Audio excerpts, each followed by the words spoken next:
আসসালামু আলাইকুম প্রিয় ভিউয়ার্স। আজকে চলে আসলাম আমাদের গাজনার বিলের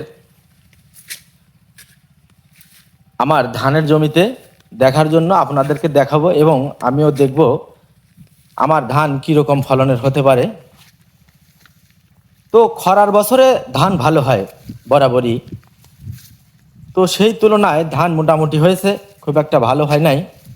এই কারণ মেশিনওয়ালারা ঠিক মতো পানি দেয় নাই, মানে মেশিনে সেই রকম পানি ওঠে নাই, এই জন্য ওরা পানিও ঠিক মতো দিতে পারে নাই। তো তারপরেও আলহামদুলিল্লাহ, আল্লাহ রাব্বুল আলামিন ভালো ধান দিছে। তো ইনশাল্লাহ যদি কোনো বালা মুসিবত না হয়, তো সোনালী ফসল ধান ঘরে তুলব। আপনারা সবাই দোয়া করবেন, আপনাদের সুস্বাস্থ্য দীর্ঘায়ু কামনা করে আজকের মতো